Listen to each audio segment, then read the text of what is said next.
Hello and welcome. You're watching NDTV 24/7. I'm Osama Shah. Nepal is in turmoil, and Home Minister Ramesh Lekhak, he has tendered his resignation amid nationwide uproar after at least 20 people were killed and hundreds have been injured in the sprawling youth-led Gen Z protests against a sweeping social media ban and perceived government corruption. Nepal, ladies and gentlemen, it is witnessing one of its biggest youth-led uprising in the recent years, and the Prime Minister, he has been unwilling to relent. He says that the ban on all the social media apps will remain. And my colleague Ranveer Singh joins us on the phone line to get us more on this. Ranveer, is there any possibility that this crisis, it could destabilize the government in Nepal, or in a way trigger political realignment there? Yes, we can say it because the opposition is targeting the government. The government is facing a huge protest by the common people, especially the youth. The Nepali youth is on road. They are protesting, continuously protesting against government. They are raising questions on not only on social media ban, but on corruption, on unemployment and other issues. So, Prime Minister Oli called a cabinet meeting today evening at around 6 p.m. and after the meeting, PM met the top leaders of the coalition parties. So the situation is very tense, and Kathmandu and some other districts are witnessing curfew. The situation is like the protest is spread all over the Nepal. Many districts have witnessed protests by the youth. The youth is raising questions not only on the social media ban, but in action on unemployment and corruption issue. So Oli is facing double issue because of protests by the common people as well as the opposition. So continuously the top officials and the top leaders, they are meeting, they are trying to find out some solution over this issue. But as of now, many cities are witnessing curfew. The security has been beefed up. If we talk about Indian borders, especially the UP and Bihar borders, the security has been intensified, and the security agencies are monitoring the situation. So Rupediha, Sunsari, and some other districts, they are also among those who are witnessing curfew now, and the youth have said that they are not only protesting against the social media ban, but the inaction of government especially over unemployment and corruption. So today was a very tough day for Nepal, and if we see tomorrow, all schools in Kathmandu and some other districts have declared closed. So tomorrow and probably day after tomorrow also, the schools will remain closed. The markets, obviously, they are closed due to curfew, and the situation is not very much normal now. All right, Ranveer Singh, thank you very much for getting us all those details.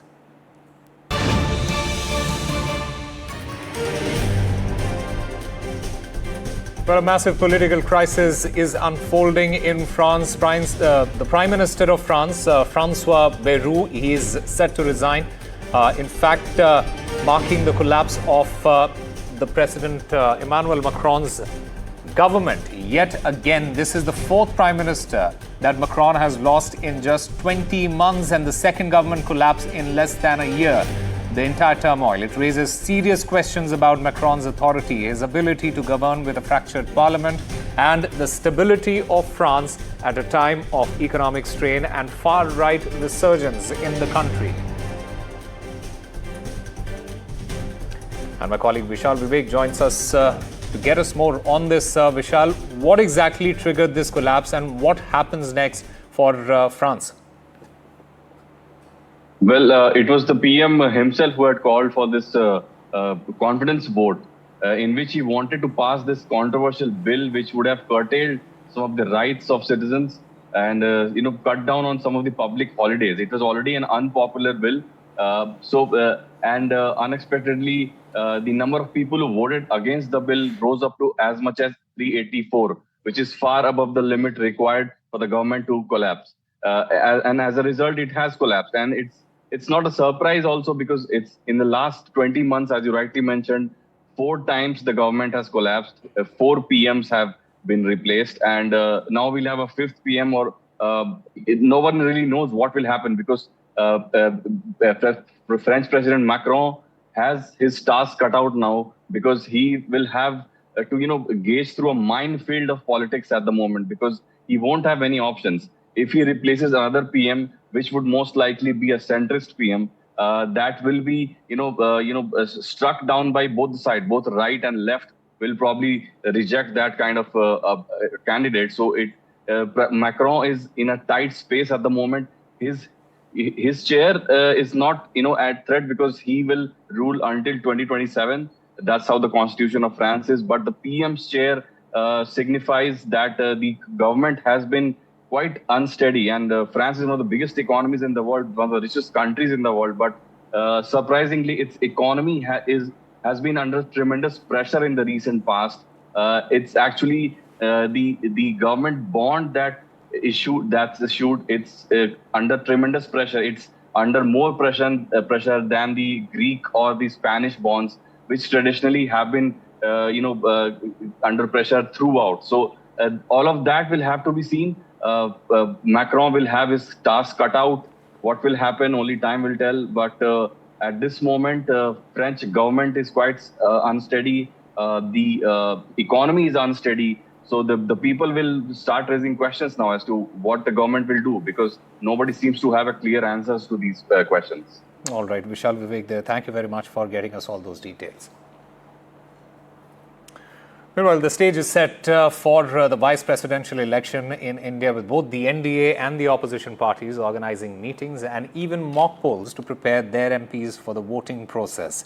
This rehearsal, it aims to ensure clarity and coordination among the members of both the India bloc as well as the NDA, and especially as tensions rise over procedural concerns and political messaging, because the numbers, they matter, and also the margin of victory or loss. Meanwhile, the regional parties like the BJD and the BRS, they have chosen to abstain, citing unresolved issues such as fertilizer shortages and farmer distress, adding another layer of complexity to the electoral landscape. Why BRS has decided not to take part in the vice presidential elections? Well, BRS party, the leadership, for the last 1 month, we've been highlighting the issue of farmers. And our leader has repeatedly said that there is a severe farmers' fertilizer crisis in Telangana, and we're in the midst of a campaign, an important election like the vice president, and there the farmers are facing these hardships. Please rescue. We made representations, we spoke in Parliament, we spoke in the Assembly, we tried to sensitize both the governments, Delhi and Hyderabad. Nothing worked. So we were left with no other option but to, abstain. Abstaining probably may not matter much in terms of number. But the question is, we abstaining for this specific reason, we are confident could probably bring in some relief to the farmers. Discussions by our Honorable Party President Shri Naveen Patnaik ji with the party's senior leaders, Political Affairs Committee and MPs, the Biju Janata Dal has decided to abstain from the vice presidential elections tomorrow. The BJD remains equidistant from both NDA and India alliances. We are focused on the development and welfare of Odisha and 4.5 crore people of Odisha. How important is this vice presidential election for the DMK, particularly when NDA has its numbers? No, it is very important to have this election because this is a part of the democratic process, and it doesn't mean that we have to let it go unchallenged, whoever the candidate from NDA is. Let us wait for the votes to be counted. We cannot do SIR in this, no? So obviously let's wait for the votes to be counted. Is it a delicate situation for the DMK that you are forced to oppose a candidate from Tamil Nadu, in this case Mr. Radhakrishna? No, it is not a delicate situation at all, because the Chief Minister has been very clear that this is an ideological fight. It is not about any individual. It is an ideological fight, and it's a fight for democracy. So we are not confused, or we have no regrets about fielding a candidate from the opposition. Meanwhile, the BJP has attacked the India bloc, asking questions such as why did Sudarshan Reddy meet Lalu Yadav? The BJP says that Lalu is not an MP, he has no vote, he is in fact a fodder scam convict, and it is a shocking statement on probity, is what the BJP says.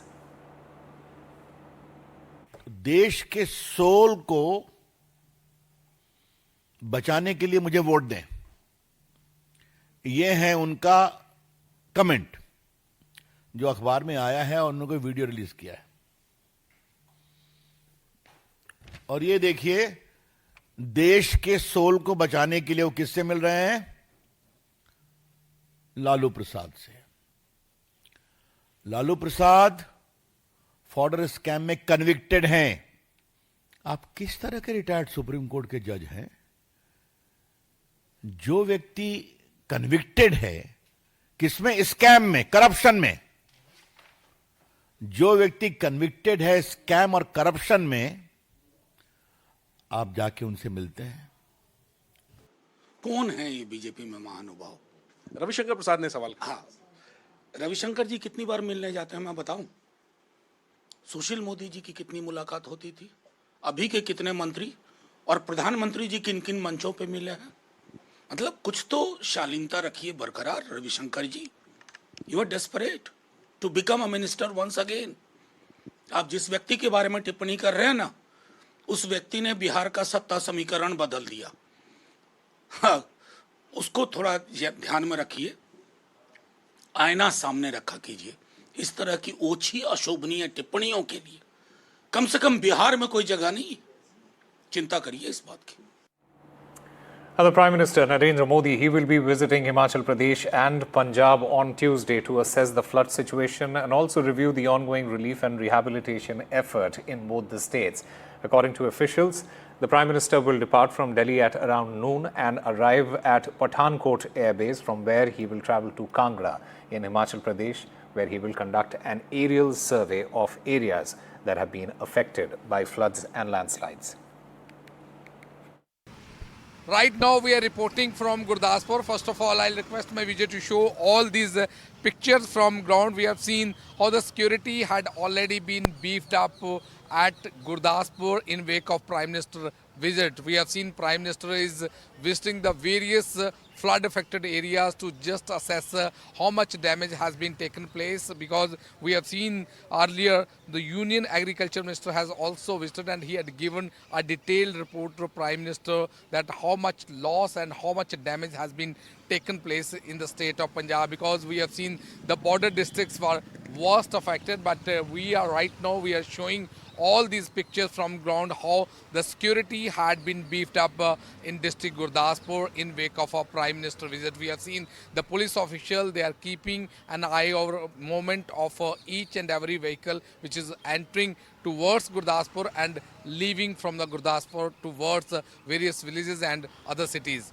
With Vijay, Rajesh Kumar, this is Group Singh China for NDTV, Gurdaspur, Punjab. Time for a very short break. More news and updates on the other side.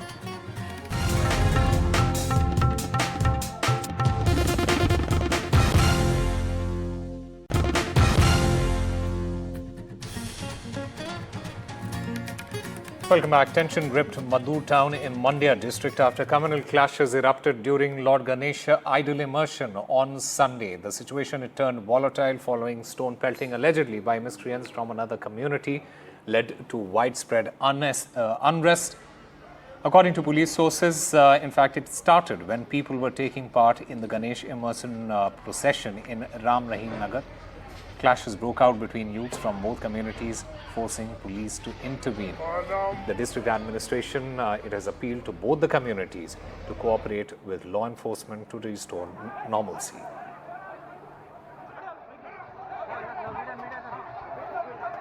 ಅಲ್ಲಿ ಮಸೀದಿ ಮುಂದೆ ಮೆರವಣಿಗೆ ಹೋಗುವಾಗ ಸ್ವಲ್ಪ ಗಲಾಟೆ ಆಗಿದೆ.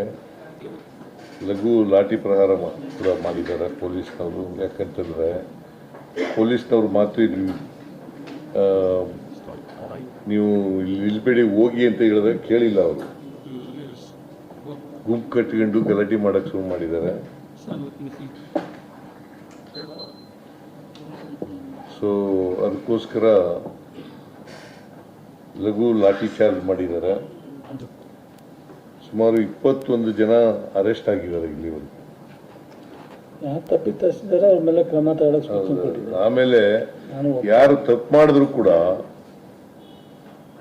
ಹಿಂದೂಗಳು ಮಾಡಲಿ ಮುಸಲ್ಮಾನರು ಮಾಡಲಿ ಅಥವಾ ಯಾರೇ ಮಾಡಲಿ ಅವ್ರ ಮೇಲೆ ಕಾನೂನು ರೀತಿಯ ಕ್ರಮ ತಗೊಳ್ತೀವಿ. ಎಲ್ಲೂ ಕೂಡ ನಡೆದಿಲ್ಲ ರಾಜ್ಯದಲ್ಲಿ, ಈ ಮದ್ದೂರಿನಲ್ಲಿ ಹಿಂಗಾಗಿದೆ. What is this nonsense it is happening? And they are pelting stones from a religious structure, from a masjid. Why can't state government instruct the police to take preventive action? And after Rajnikant and Kamal Hassan, they are set to act together after 46 long years. In fact, Kamal Hassan confirmed while speaking at a private event, there was a lot of speculations of Rajnikant and Kamal Hassan coming together. There was no much detail that was revealed, but speculation suggests that director Lokesh Kanakaraj is likely to direct this particular movie. And a federal appeals court on Monday upheld a civil jury's findings that President Donald Trump must pay $83.3 million to E. Jean Carroll for his repeated social media attacks against the longtime advice columnist after she accused him of sexual assault. A 3-judge panel of the Second U.S. Circuit Court of Appeals rejected Trump's appeal of the defamation award, finding that the jury's damages awards are fair and reasonable.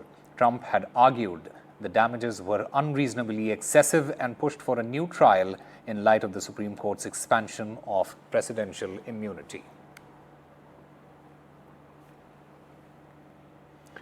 And the Israeli foreign minister spoke exclusively to NDTV. He spoke about boosting India-Israel ties. The bilateral investment treaty has been sealed between the two countries. This treaty paves the way for a free trade deal between India and Israel. The finance ministers, they signed this treaty in Delhi.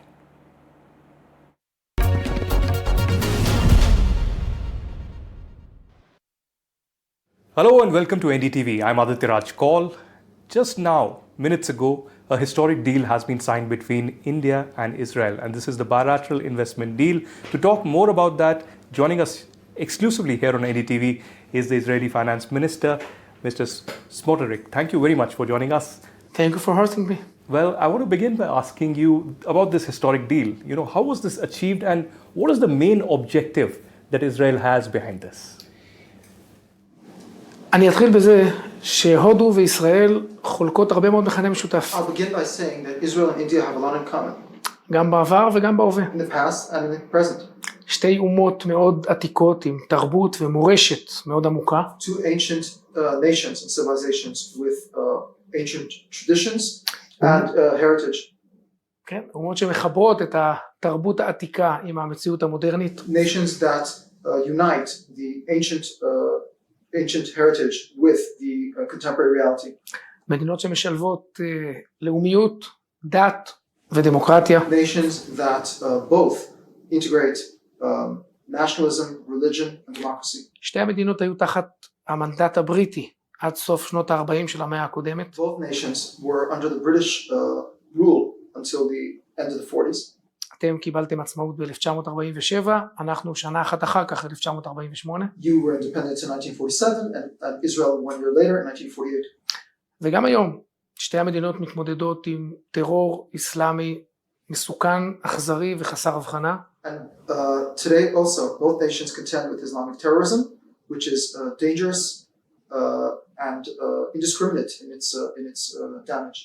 ולא פעם אנחנו נדרשים להתמודד עם צביעות בינלאומית שמבקשת לשלול מאיתנו את הזכות להגן על עצמנו. Many times we also have to contend with the hypocrisy of the international community that attempts to stop us from addressing these threats. המכנה המשותף הזה יכול וצריך לבוא לידי ביטוי גם בשיתופי פעולה כלכליים מאוד מאוד חזקים. These commonalities should also manifest in extensive economic cooperation.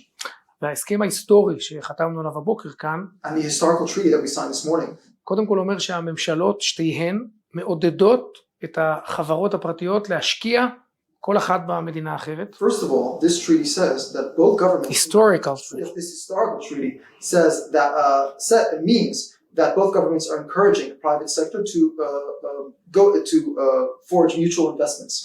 אנחנו מייצרים סביבה רגולטורית שנותנת ביטחון, ודאות ויציבות להשקעות. And we are creating a regulatory framework that will give security, stability, and ודאות. And certainty for investments. לעשרות שנים של חיי השקעה. For decades of investments to come. כולל התחייבות של שתי הממשלות להגן על ההשקעות של החברות הזרות. Including securities given by the governments to protect each other's investments. לא להפלות אותן. Not to discriminate. לשמור על זכויות הקניין שלהם. To respect the property rights. וכולל מנגנון בוררות ליישוב סכסוכים בהסכמה. מכניזם. A mechanism for adjudicating disputes that may arise.